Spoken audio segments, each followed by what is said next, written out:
The 2019 IMSA WeatherTech Sports Car Championship season is in full swing. The premier endurance sports car racing championship in North America features the bravest drivers and the most famous automotive brands as they tackle the continent's toughest races. Round 4 of 2019 is the Acura Sports Car Challenge at the famed Mid-Ohio Sports Car Course. And teams in the IMSA Michelin Pilot Challenge are ready to race the third time in 2019.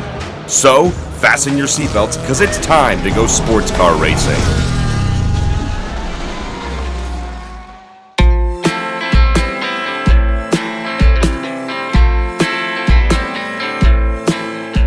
Located in Lexington is the Mid-Ohio Sports Car Course. The quiet town of Lexington is located in the middle of a triangle formed by the cities of Cleveland, Toledo, and the state's capital, Columbus. Opened in 1962 by local businessmen and racing enthusiasts as a place to hold weekend sports car races in the Midwest, the track was originally 2.4 miles long and featured 15 corners. After undergoing renovations in the 80s and 90s, including resurfacing and adding a motorcycle course, the track is a staple of North American racing. At 2.4 miles, Mid-Ohio is just short enough to keep drivers busy the entire lap. The roller coaster of corners that connect turns 4 through 8, and the section known as Thunder Valley, which makes up turns 9, 10, and 11 before ending on the very tricky carousel at the end of each lap. The race is initially started at a start line between turns 3 and 4, while all restarts and the checkered flag to end the race is thrown at the start-finish line out of turn 13.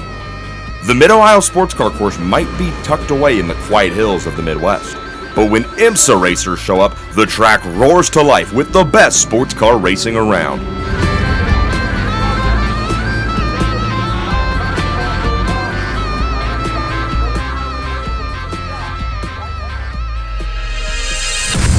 Now let's take a look at some news from the IMSA paddock. The Acura Sports Car Challenge at Mid-Ohio is the first race in a new 7-round championship called the IMSA WeatherTech Sprint Cup for teams competing in GT Daytona. The IMSA WeatherTech Sprint Cup is made up of the remaining non-endurance events, which excludes Daytona, Sebring, Watkins Glen, and Petit Le Mans.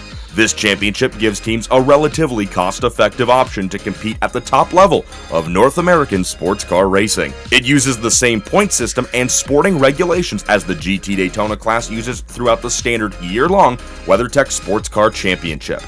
Oliver Gavin, driver of the number 4 Corvette C7R from Corvette Racing, and Bill Oberlin, driver of the number 96 Turner Motorsports BMW M6, are the winningest active IMSA drivers at the Mid-Ohio Sports Car Course, with 4 wins apiece.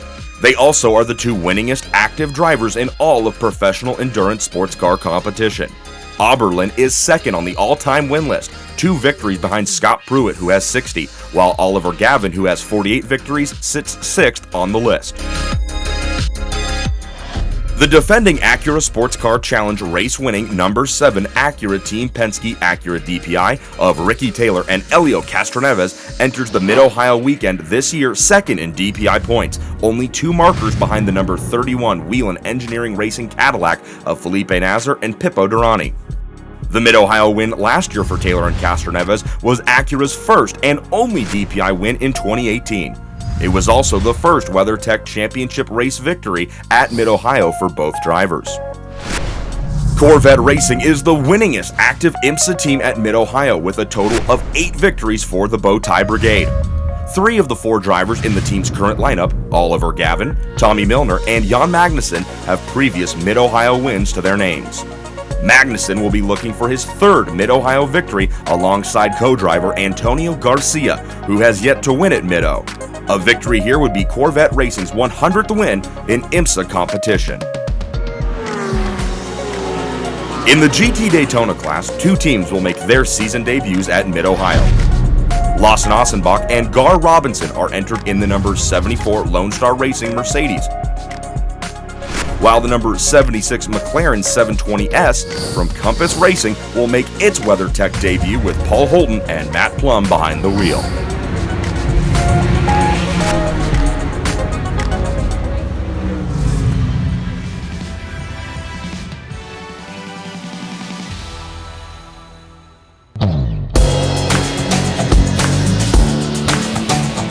One of the most popular names and faces in all of motorsports today, and a proud member of the IMSA WeatherTech Sports Car Championship, is driver of the number 6 Acura Team Penske Acura DPI, Brazilian racer Helio Castroneves. It was an amazing race with Acura Team Penske. We fought with our opponents. We also start from the top of the grid, and obviously I was there trying to keep a large distance, but Dane was going so fast. Traffic started to be more intense, and of course, in this kind of races, you must take advantages of those decisive moments. When I went for a pit stop, the team decided to change driver, but for a surprise, they also stopped to other car, Dean and Juan Pablo's car. The difference in our case, we changed for Ricky, but Dean stayed in the car. I think that was the key difference. We left the same as we started, but Dean was in the car for about an hour. He was already hot, passed Ricky to them lead. Ricky lost a little bit. The Mazda was very close, so the 1, 2, and 3 were fighting. Ricky kept an odd distance, so in the second pit stop, when Dean had to change with Juan Pablo, that would delay them, and not us. That was the best tactic. Now that we were in front, we managed to keep the distance and finish the race. It wasn't easy, it was a tough race. Very hard fought among us, the team Acura, but the two cars worked hard to conquer the first victory of Acura here. We expect to do again the same strategy this year, but I think this year will be more disputed, with the other teams, making it an interesting race.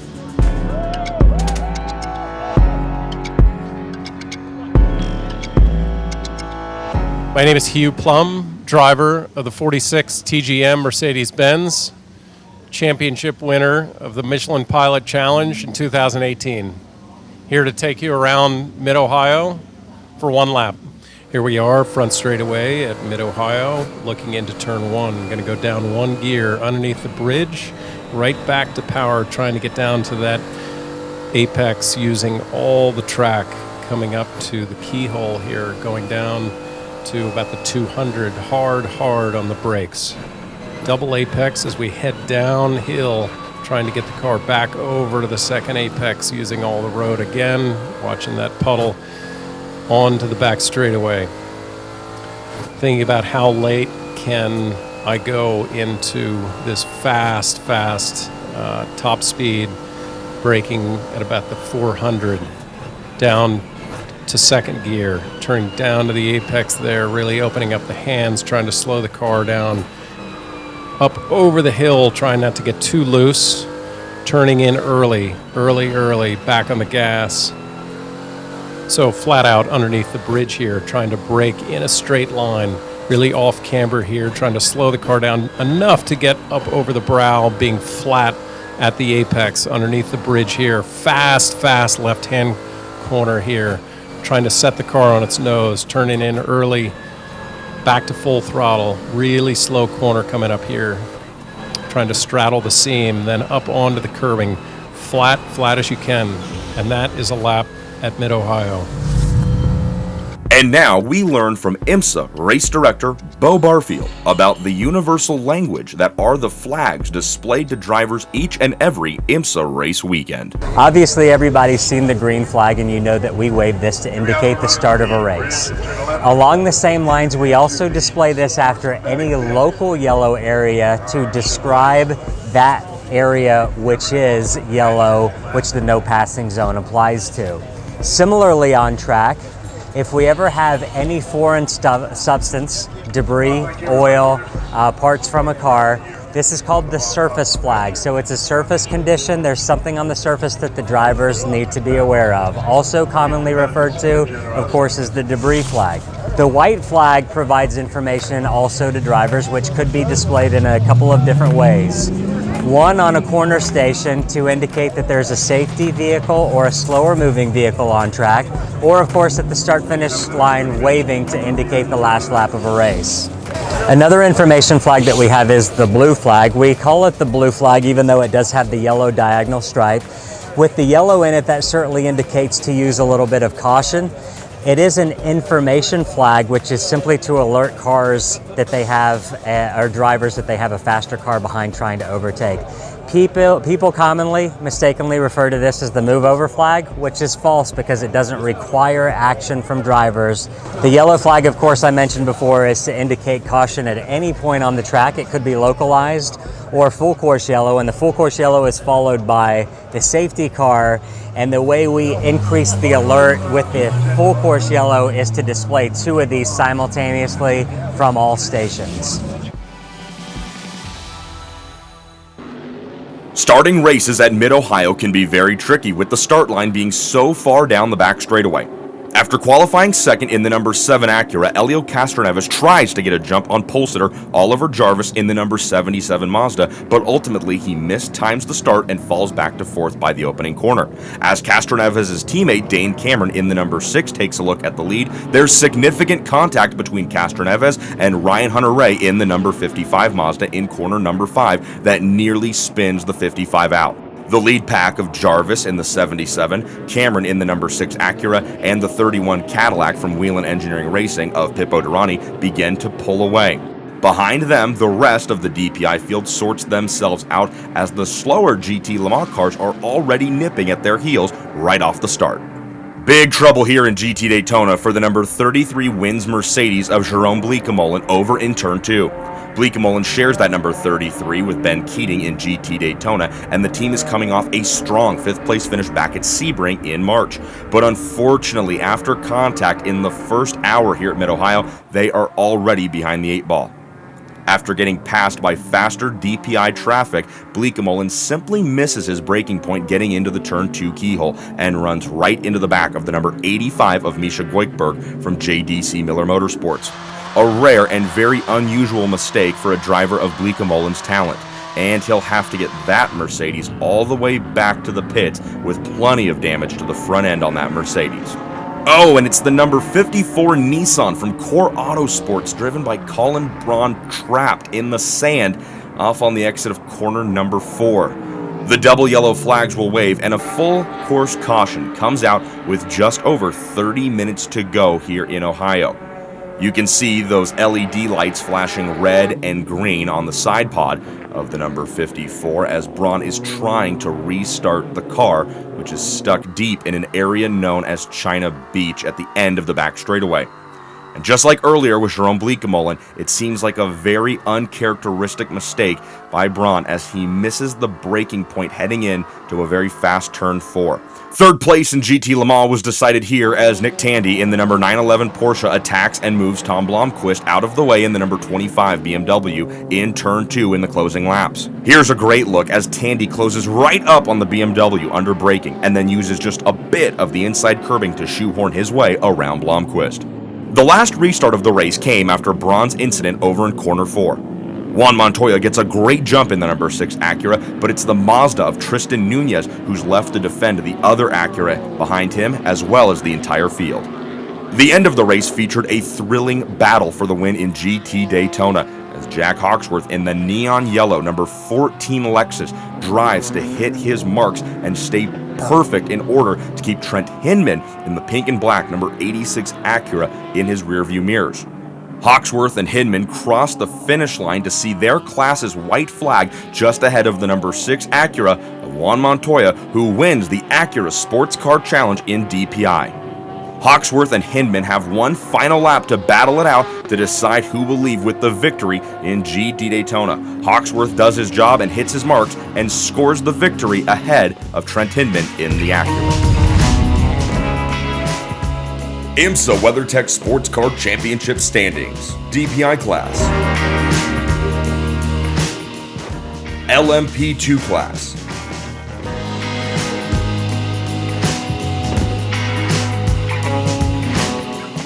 GT Le Mans,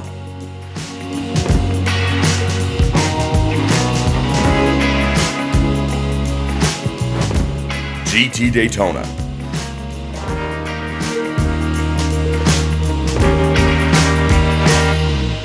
I'm Kyle Marcelli. I drive the number 60 Core Motorsports Ford Mustang GT4.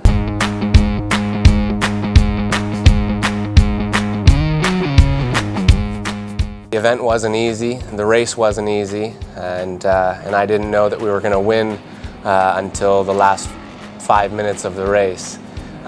It was a real sort of Cinderella story, sort of come from behind type win. If I recall, I was approximately 9th or 8th position when I got in the car. The car felt great. I felt really good. Our pace was good. I was able to gain some positions as the laps went on, and with about 20 or 25 minutes remaining, we found ourselves in the top 3.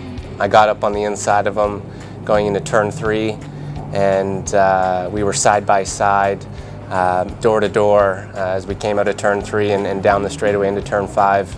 I had some luck on my side. I had a bit of a pick, a slower car, some lap traffic was up ahead, and as we caught the lap traffic, I sort of forced the competitor to get stuck behind him, and that gave us the lead, and from there we just didn't look back. All we had left was one lap, and I think the guys were super excited, and as was I, and we took the win to make it 2 in a row.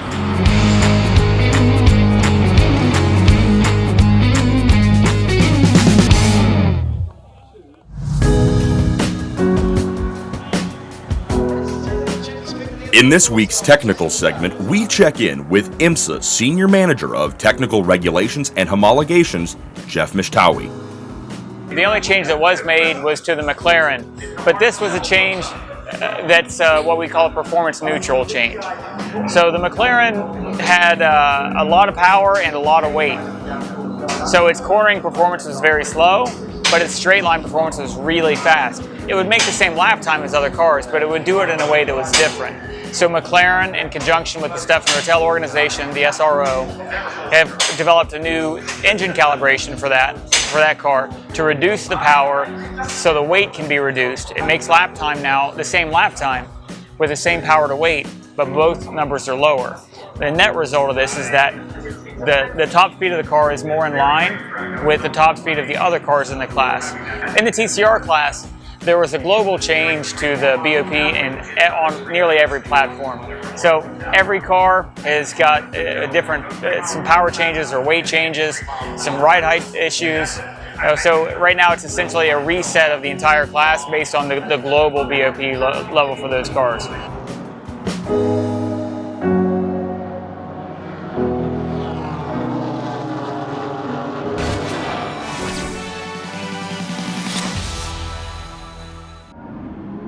The green flag flies to begin 2 hours of racing in the Mid-Ohio 120, the third round of the 2019 IMSA Michelin Pilot Challenge. The field of nearly 40 GS and TCR cars follows Motul pole winner Kenton Cook in the number 2 Audi from eEuroparts.com row racing through the treacherous opening corners.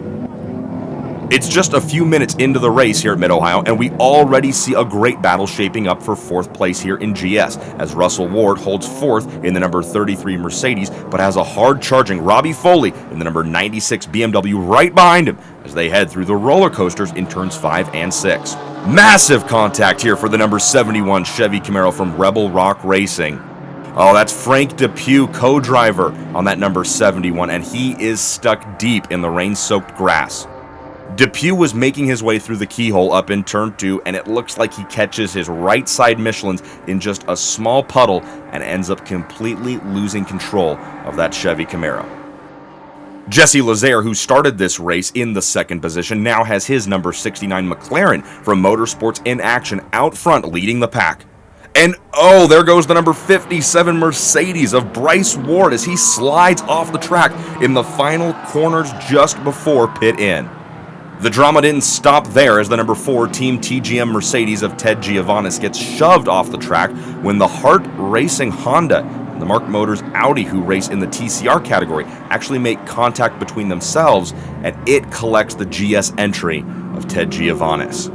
As rain began to fall over the Mid-Ohio Sports Car Course, Ryan Eversley in the number 89 TCR entry, who was involved in that last incident, can't keep his Honda TCR on track in turn 2 and runs right off the racing surface, losing all kinds of positions as he struggles to get his car back on the straightaway.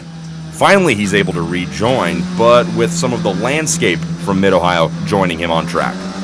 On the final lap, we watched the race for second place in GS as Dylan Murray in the number 35 Mercedes drives as hard as possible to keep Jeff Westfall's number 39 Audi behind him for second position. The two drivers battle for where they will stand on the round 3 podium in the rain here in Ohio. But up front, it's the number 7 Porsche from Volt Racing being driven by Trent Hinman that sees the checkered flags wave first as he scores the victory in the Mid-Ohio 120 in the GS class, with Murray grabbing the second position ahead of Jeff Westphal. In TCR, though, things were not quite as calm. Michael Lewis in that light blue Hyundai Veloster has Remo Raschetti in the Audi all over him coming through the final corners heading to the checkered flag, trying to take the race lead and win. But contact from John Morley in the number 61 Audi cleans Raschetti out of what surely would have been a podium finish for the team. With no pressure behind him, Michael Lewis takes his number 98 Hyundai from Brian Herta Autosport all the way to victory lane here in the TCR category. IMSA Michelin Pilot Challenge point standings. GS class. The TCR class.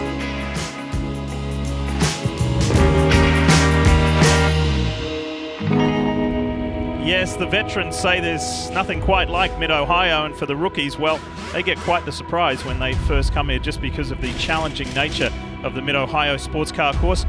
Any small mistake here and you will be bogged down and require some assistance from the tow trucks. 13 corners, 2.25 miles of some of the most challenging tarmac anywhere in North America and therefore the world of sports car racing. Welcome to McLaren to GTD class racing. Green, green, green, and Elio jumped early and then had to get off the gas. Jarvis gets that jump and Dane Cameron goes with him from the inside of the second row. Castro Neves and spins! The other Mazda gets sideways. Castro Neves is in the middle of this. It's indeed sideways as the rear tire's locked up. Look at this fight going on here. The Whelen Engineering Cadillac and Ryan Hunter-Ray. And Ollie Jarvis, traffic giveth, traffic taketh away. Juan Montoya caught up in a phalanx of GTD cars. There's a big bump and run as well. Christina Nielsen in 5th at GTD. Oh, damage. The 33 Riley Mercedes. And that's your own Bleekemolen on board who cannot see a thing. This is good touch there. And Milner growing impatient with Earl Bamber. It's Tommy Milner going slowly down the front straight. And this is big, big drama.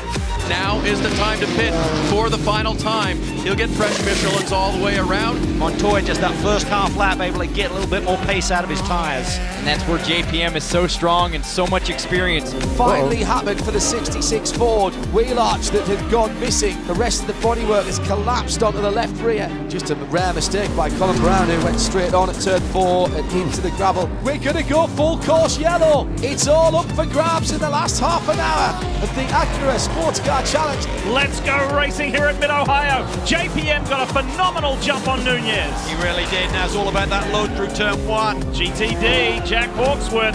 Excuse me, I'm coming through Mario Farnbacher for the lead of the GTD class. Tandy gives Up on the curb, he fills that gap. Oh, what a pass. Moves him out of the way. Tandy up to 3rd. Oh, Scott Hargrove hard into the wall in turn 1. Here comes the Mazda down the back straight away. What a run. Naz has got to be in trouble. He just got blown by there by 3 or 4 car lengths. Pete Penske won. Pablo Montoya, Dane Cameron win Mid-Ohio. The Acura Sports Car Challenge is won by an Acura. PR1 Matheson entry, Matt McMurray and Eric Lux. This has been a solid run and that will help them in the championship chase as well. They'll reduce the gap to 4 points. And in GTLM, Earl Bamber and Lawrence Van Tor go back to back. Farnbacher's got the run. Hawksworth will have to defend into turn 4. Farnbacher brings the Acura to the outside. He's right on the ragged edge of adhesion, putting loads of steering correction in there.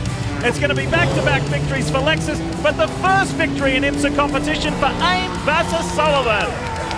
What a way to do it.